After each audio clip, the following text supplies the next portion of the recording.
Institute of Conceptive Education। नमस्कार, मैं स्वागत करता हूं आईसी के ऑनलाइन प्लेटफॉर्म पे। हम लोग सिंधु घाटी की सभ्यता पढ़ रहे थे, जिसको आगे बढ़ाते हुए आज हम लोग मोहनजोदड़ो पढ़ेंगे।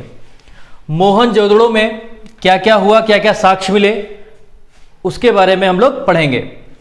देखिए, मोहनजोदड़ो कहाँ स्थित था, पहले उसको जानिए। मोहनजोदड़ो पाकिस्तान के लरकाना जिला में, ठीक है, सिंधु नदी के दाएं तट में स्थित था। पाकिस्तान के लरकाना जिला के सिंधु नदी के दाएं तट पे स्थित था, ठीक है। इसको मृतकों का टीला भी कहते हैं। जो मोहनजोदड़ो है उसको मृतकों का टीला भी कहते हैं। ये बहुत इंपॉर्टेंट चीज है आपकी, कि मृतकों को, ये आपकी बहुत इंपॉर्टेंट चीज है कि मृतकों का टीला, मृतकों का टीला किस नगर को कहते हैं, तो हम लोग कहेंगे मोहनजोदड़ो, ठीक है। इसको राजधानी नगर भी बोला गया, मोहनजोदड़ो को राजधानी नगर भी बोला गया, ठीक। अब देखिए, मोहनजोदड़ो की जो खोज की सन 1922 ईस्वी में, मोहनजोदड़ो की खोज सन 1922 ईस्वी में राखाल दास बनर्जी ने किया, ठीक है। मोहनजोदड़ो की खोज 1922 में राखाल दास बनर्जी ने किया। देखिए, हड़प्पा हम लोग जो पढ़ रहे थे, हड़प्पा की खोज सन 1921 में दयाराम साहनी जी ने किया, लेकिन मोहनजोदड़ो की खोज 1922 में राखाल दास बनर्जी ने किया। इस चीज को ध्यान रखिएगा, ठीक है। ये दो टीलों पे बना हुआ था। जैसे कि मैंने आप लोगों को बताया था कि दो टीले इस तरीके से थे, ठीक है। इस तरीके से दो टीले थे। ये निचली टीला था और ये ऊपरी टीला था, ठीक है। और यह जो टीला था वो दुर्गीकृत टीला था, ठीक है। यह जो टीला था वो दुर्गीकृत टीला था। ये चारों दीवारी से ढका हुआ टीला था, ठीक है। और ये ढका हुआ नहीं था। यहाँ पे जो लोग रहते थे वो सामान्य लोग रहते थे, और यहाँ पे जो लोग रहते थे वो व्यापारी वर्ग के लोग, धनी लोग रहते थे, ठीक है। ये इस वाले टीले में व्यापारी वर्ग लोग या धनी लोग रहते थे, ठीक है। अब देखिए, यहाँ पे हम लोगों को क्या क्या साक्ष्य मिले।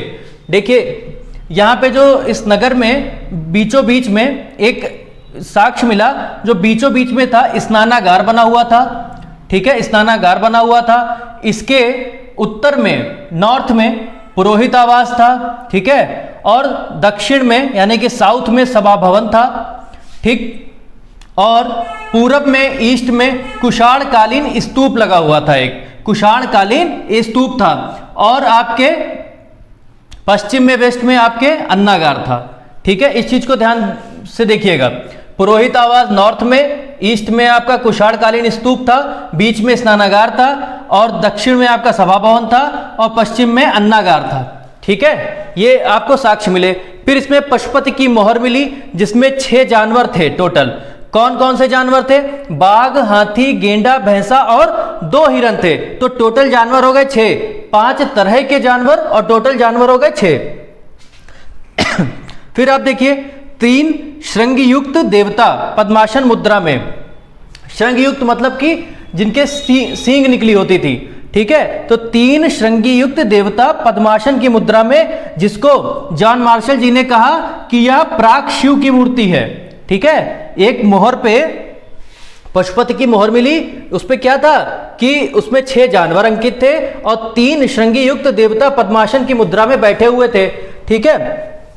फिर हम लोग को योगी की मूर्ति मिली, नर्तकी की मूर्ति मिली, जिसको जॉन मार्शल जी ने डांसिंग गर्ल कहा, ठीक है, डांसिंग गर्ल कहा।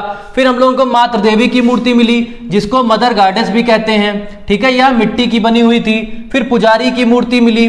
फिर एक मूर्ति ऐसी मिली, चूने पत्थर की संयुक्त मूर्ति, जिसमें भेड़ और हाथी से युक्त एक मूर्ति थी। जैसे कि उसका शरीर और श्रृंग जो था वो भेड़ युक्त था, जैसे जो उसका शरीर था वो भेड़ के जैसे था, और एक सींग टाइप की निकली थी, ठीक है। और हाथी का मतलब ये था कि उसका जो मस्तक था और सूंड था वो हाथी के आकार का था, मतलब हाथी के जैसे सूंड होती है, मस्तक होता है, उस टाइप से था, ठीक है। फिर एक मोहर के तने से एक श्रृंगी पशुओं को दिखाया गया।